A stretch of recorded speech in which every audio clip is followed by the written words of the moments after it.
Mas o lance das tábuas, que o pessoal fala. Os 10 mandamentos. Dos 10. Uhum. Ela não. Moisés recebeu uma luz, aquilo lá O que é acontece? assim que você interpreta, não? Eu interpreto que Moisés teve uma visão sobrenatural de Deus, que foi algo realmente... Porque tem duas fases, né? Então, uma fase que o próprio Deus escreve, uma fase que ele manda Moisés escrever. De qualquer maneira, em ambas as ocorrências, foi Deus agindo. Então, vamos colocar ali. Agindo de maneira bem racional, Sérgio, isso parece ridículo.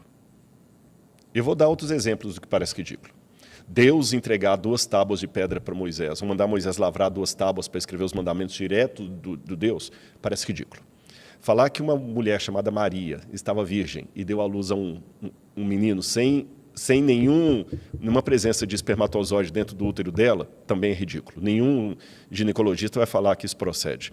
Falar que um homem chamado Jesus andou sobre as águas, isso é ridículo. Falar que o próprio Moisés abriu o Mar Morto. Abriu o Mar Vermelho, né? Mar Vermelho. Também parece ridículo. Os milagres de Jesus também parecem ridículos. Ou seja, a Bíblia está repleta de situações que parecem ridículas. Aí eu te pergunto de volta. Por que pessoas de elevado calibre mental acreditam nessas coisas e não acreditam nas fábulas de La Fontaine? Mas aí elas acreditam no literal? Literal, tem muita gente. O Newton acreditava nos milagres de Jesus de maneira literal.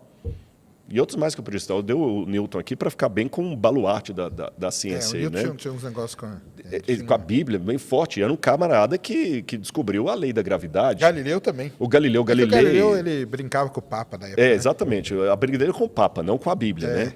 E outros mais que eu poderia citar. Agora, como é que eu resolvo isso aqui, Rodrigo? Seguinte, vamos tirar agora os milagres da Bíblia. Quando eu pego o que está acontecendo aqui agora, que a galera está ouvindo a gente de longe, enquanto a gente está falando aqui, que você pode tirar uma foto minha nesse celular e mandar para outro lugar, se eu pegar todos esses eventos agora do presente e voltar com eles 100 anos no passado, isso também apareceu coisa ridícula. Ah, sim.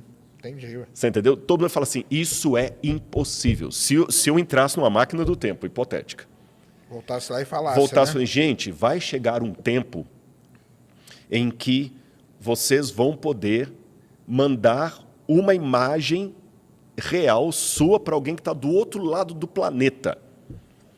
Iam nos colocar numa camisa de força. Com certeza. Então eu pergunto, será que os milagres da Bíblia são realmente coisas tão lendárias ou são apenas a ocorrência de fenômenos que hoje nós ainda não alcançamos? Como os nossos fenômenos também, para alguém que veio no passado, eram muito ridículos, até para nós hoje. É meio fantástico o negócio da inteligência artificial. Mas aí seria o quê? Então, profecias.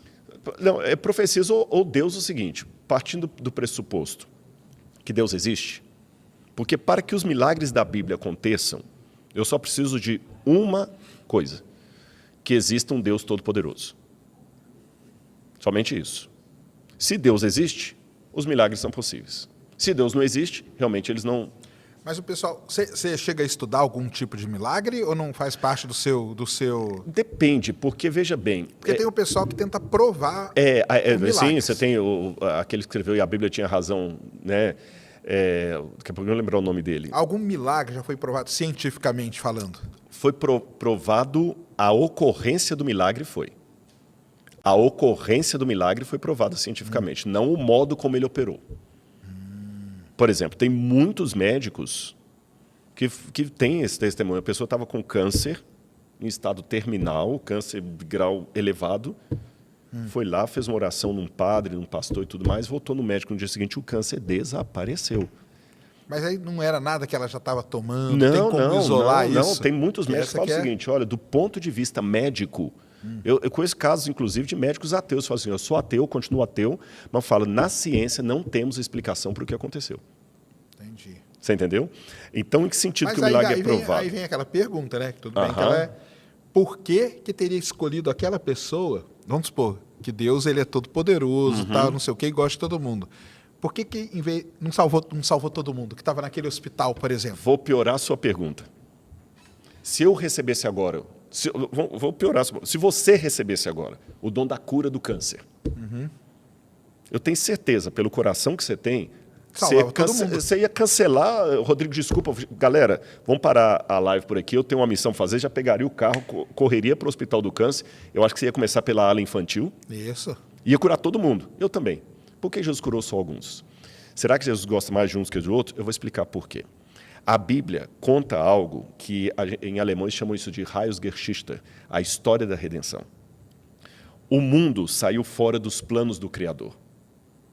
Então nós estamos num parênteses na eternidade, onde as coisas não estão como deveriam ser. E uma coisa que, por mais ateu que a pessoa seja, você tem que garantir. Quem fala isso é o Camus. O Camus dizia que todos nós nascemos com duas noções: o que o mundo é e o que ele deveria ser. E quanto mais distantes os dois estão, maior a nossa angústia. Tanto é que o Camus falava que o grande dilema da filosofia é saber por que é melhor viver a suicidar-se. Tem vários livros do Camus. Então, o que acontece? Nós temos essa noção do como o mundo deveria ser e como ele é. Se não existe Deus, se não existe eternidade, se não existe nada, essa noção ela é ridícula, porque o mundo é como é, porque é. Criança e leucemia não deveria ser uma coisa para nos assustar. Está lá, dá leucemia em criança. Mas tem algo dentro de nós que não aceita aquilo. Então, aí vem o teólogo e pergunta, por que eu não aceito se é uma coisa natural? Então, a gente aprende pela Bíblia que nós estamos num parênteses. O mundo não está como ele deveria ser. Aí acontece o seguinte, nesse momento aqui em que Cristo veio para resgatar a humanidade, tudo o que acontece aqui é provisório. É provisório. E se Jesus não salvasse ninguém, não curasse ninguém, Seria o mais justo, não seria? Não, porque a gente ia se sentir completamente abandonado. Ele não dá sinal nenhum que ele esteve aqui. Se ele cura alguns, ele mostra, calma que eu estou aí. Então, por que ele não cura todos? Vou dar uma comparação e você vai entender. Uma vez eu viajei para Israel guiando um grupo. E um camarada chegou para mim muito sem graça e falou, cara, me ajuda aqui, porque o meu dente quebrou. Ele estava com vergonha, assim, com a mão, assim. Felizmente, era um dia que dava para levá-lo num dentista lá. Eu consegui um dentista, numa cidade de Beersheba. Levei o sujeito lá, o dentista falou, rapaz, está complicado aqui, olha. Já que você está viajando, eu falei o seguinte, eu vou colocar um provisório para você aguentar a viagem. Mas quando chegar no Brasil, troca pelo permanente. E o cara ficou feliz na viagem, deu certo. Eu não sei, mas eu imagino que ele chegou no Brasil, ele foi trocar pelo permanente. Pois é, e se ele resolvesse ficar com o provisório? Ia dar ruim. Da mesma maneira, a história. Se Cristo curasse todo mundo indistintamente aqui, enquanto a nossa realidade ainda é provisória, ele ia estar pegando uma coisa provisória e tornando permanente. Aí ia dar galho. Tanto é que na Bíblia os milagres de Jesus não foram definitivos. Jesus não tirou Lázaro da morte para sempre. Lázaro morreu depois de outra coisa. Todo mundo que Jesus ressuscitou, depois morreu de outra coisa. Todo mundo que Jesus curou, morreu de outra doença. Entendi. Então, os milagres que Jesus faz hoje é como aquela massinha do dentista no meu amigo lá em Israel. Estou colocando aqui só para você poder sorrir durante a viagem. Entendi. Você entendeu? É só um provisório. Então, entenda isso. Jesus, de certa forma, cura algumas pessoas como uma situação provisória para que nós possamos resistir nesse mundo mal até que ele venha para trazer o definitivo. Mas muita gente pode achar que isso é uma injustiça, né? Pode. Mas a pessoa só acha que é uma injustiça quando esbarra nela, né? É. Sim, imagina que, vamos supor que nós dois aqui estamos com câncer terminal. Aí você se salva. Jesus, Deus, te salvou, por que não me salvou? Exatamente. Eu vou ficar, entendeu? Mas por isso que eu falei, se a pessoa tem relação com Deus, ele sabe que Deus é a autoridade, que ele sabe o que está fazendo. É você com seus filhos lá. Às vezes você vai tratar uma de um jeito ou de outro. Sim, não é que você Se elas confiam no pai, elas vão acreditar no que ele está fazendo, mesmo sem entender. É uma relação muito parental, aquela de Deus conosco. Entendi. E abrir o mar vermelho também é... Pois é. Como que é? Quando a gente pega tudo isso, lembra, nós temos duas posturas na teologia. Eu posso pegar uma postura de ceticismo e considerar tudo que é fantástico como lendário. Sim. Ou eu posso Ou falar, você não. pode ter uma interpretação Interpretação, exatamente. Tá. Agora, só que, para eu Você falar... é mais da linha da interpretação. Da interpretação, mas eu sou conservador. Como assim? Conservador no sentido de, eu acredito que Jesus realmente ressuscitou, eu não acredito que aquilo é apenas uma parábola, eu acredito que realmente Jesus fez milagres. Tem algumas parábolas na Bíblia? Tem parábolas na Bíblia. Ah, você acredita? Acredito, claro. Mas aí que vem a minha questão para formatar essa resposta aqui. Quando eu analiso a Bíblia agora como livro literário, aí lembra aquilo que você também perguntou assim, poxa, mas tem vários estilos? Sim. Isso é importante porque pode confundir as pessoas. Porque aí eu teria que estudar cada um como se fosse tipo um filósofo diferente, para entender o que aquele cara que escreveu está falando. E comparar com outras literaturas. E aí que vem uma questão. Quando você pega a abertura do Mar Vermelho, não está escrita em forma de poesia, em forma parabólica. Está escrito? Em forma de história. História real. Aconteceu alguma coisa ali, realmente. O mar, de alguma maneira, abriu e eles passaram. Mas o abrir o mar não quer dizer que aquela imagem clássica que a gente tem, que ele bate e o negócio separa. Pois é. Como os detalhes, a gente não estava lá. A Bíblia só fala que Moisés ergueu o cajado, o mar se abriu, então vamos colocar as hipóteses aqui. Pode ser que foi instantâneo, pode ser. Pode ser que Moisés levantou o cajado, o pessoal ficou esperando, daqui a pouquinho a água começou a baixar a maré e o pessoal foi. Tudo é possível. Você entendeu? Então, essas possibilidades existem, porque é como se eu fosse...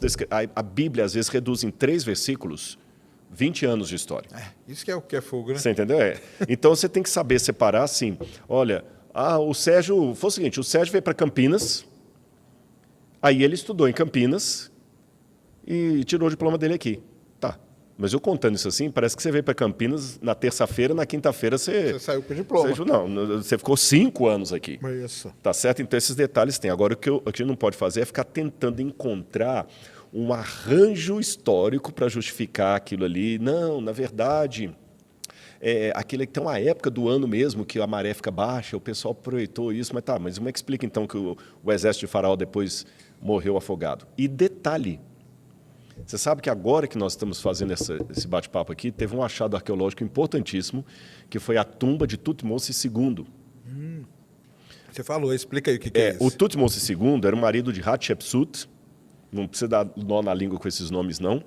E na cronologia bíblica, o Tutmose II provavelmente era o pai do faraó do Êxodo, Tutmose III. Êxodo, explica aí para quem não sabe o que é. O Êxodo é o segundo livro da Bíblia que conta essa parada da abertura do Mar Vermelho. Que foi por onde passaram os hebreus, quando fugiram do Egito. E na tumba do Tutmose III, há uma oração da Amduat. Todos tinham a oração da Amduat, mas a dele tem uma oração específica na 12ª hora, onde ele implora ao deus Horus que traga ar para a multidão que morreu afogada por seguir a sua carne. Caramba. Tem ali atrás, não vai dar para a câmera pegar, mas você consegue ver, estão vendo ali atrás aquele papel ali, um papiro? Papiro de Ipulver. Esse papiro, o original dele está na biblioteca de Leiden, na Holanda. E o papiro de Ipulver é um papiro egípcio, um documento egípcio, onde o Ipulver, que era um escriba egípcio, ele clama ao deus Horus, de novo, por que as desgraças estavam acontecendo no Egito. E ele fala, deus Horus, por que o Nilo se tornou em sangue? Por que as trevas estão em toda parte? Por que os filhos dos nobres estão morrendo de maneira inesperada? Por que os escravos estão fugindo e levando no seu pescoço o nosso ouro? Olha, rio Nilo se tornando em sangue, crianças morrendo de maneira inesperada, trevas por toda parte. Aí agora tira o papiro e pulver, vai ler o Êxodo, as 10 pragas de Moisés. Entendi. Então você vê um testemunho das pragas de Moisés para alguém que estava lá. Então alguma coisa aconteceu. Você está entendendo? Porque aí o problema, eu acho que é encontrar essa relação, né? Porque o que é a tal da praga? Porque a praga pode ser muita coisa, Pode ser. Agora, só que aí eu tenho que entender uma coisa de Deus. Tentaram muita coisa da praga. Tentaram achar até que foi a destruição do Santorini que provocou, mas eu acho que é meio forçado.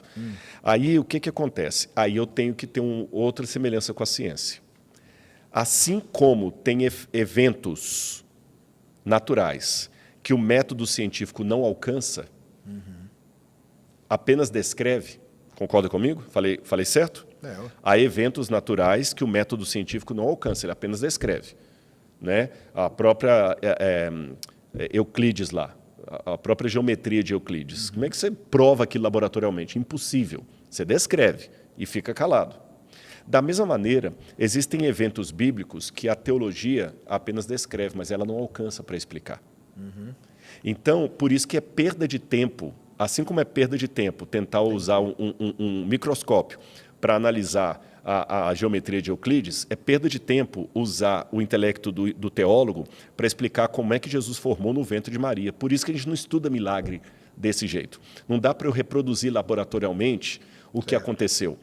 Jesus curou o cego, mas eu não tenho como voltar no passado e usar as técnicas de Stuart Mill e reproduzir aquilo e falar, peraí, Jesus foi isso aqui, se eu fizer vai dar igual.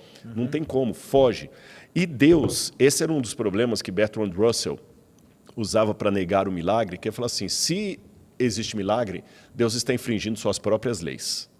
Porque o milagre é uma infração da lei natural. Só que o Bertrand Russell, apesar de ser um cara que ganhou o Prêmio Nobel de Literatura, ele foi uma grande bobagem, porque você sabe que na natureza, a natureza está repleta de leis contraditórias que às vezes entram numa sincronia e elas são contraditórias. E, por exemplo, por que nós não entramos em combustão? Sendo que nós temos todo o elemento da combustão. Quando eu jogo um objeto para cima, a lei da propulsão faz com que a lei da gravidade fique caladinha.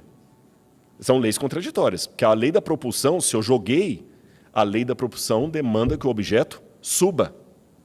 Mas a lei da gravidade demanda que ele desça. Então, não estou quebrando a lei da gravidade quando eu jogo algo para cima. Eu estou apenas trabalhando com duas leis contraditórias, de uma maneira que elas entram em harmonia, permitindo que, temporariamente, o objeto suba ao invés de descer. Até encontrar ali uma resistência. Até encontrar, exatamente, mas eu não estou quebrando a lei da gravidade em fazer isso. Deus também, ao operar o milagre, ele pode usar uma lei que nós não conhecemos e que coloca outra em suspensão. Simples assim. Só que eu não tenho como reproduzir isso em laboratório. Por isso que a gente não tenta explicar o que aconteceu, porque senão você vai negar a própria capacidade divina de operar um milagre. Entendi.